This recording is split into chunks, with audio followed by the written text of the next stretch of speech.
When I was 10 years old, my grandmother would tell me stories about her childhood. A time when people wrote letters instead of texts. A time when the village elders were the Google of the community. I would listen, phone in hand, half present, half scrolling. She'd laugh and say, "You live in a different world, Daniel." At the time, I didn't realize how right she truly was. We weren't just from different generations, we were from different realities. And yet somehow we shared the same home, the same sky, and the same stories. That to me is what Bridging Worlds is about. Learning to connect those realities before they drift too far apart. In today's world, we talk a lot about differences between cultures, between identities, and between generations. But here's the truth. We don't live in separate worlds, we live in separate versions of the same one. Culture, technology, and identity all shape how we see reality. But what if instead of defending our version, we go curious about someone else's? When we listen deeply, not to respond, but to understand, we create a bridge.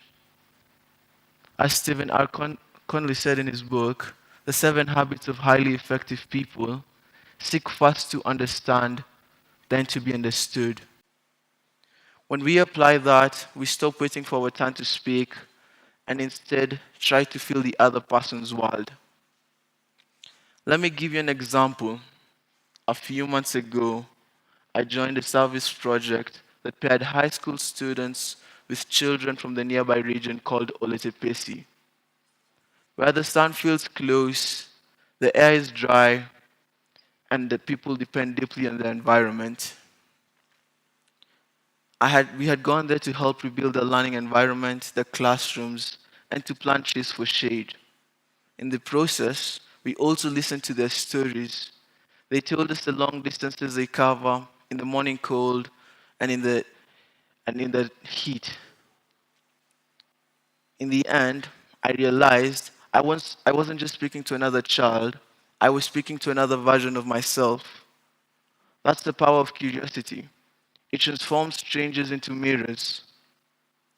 Bridging World isn't about making everyone the same, it's about understanding our differences without fear. I once saw this happen in an art event where older artists and younger artists worked together on the same mural. At first, it was chaos. The older artists wanted patterns and meaning, while the younger ones wanted color and rebellion. In the end, they didn't erase each other's styles, they combined it. The mural became a mix of history and energy, tradition and expression. That wall didn't just display art, it displayed unity. Bridging walls isn't about blending in, it's about understanding each other's differences.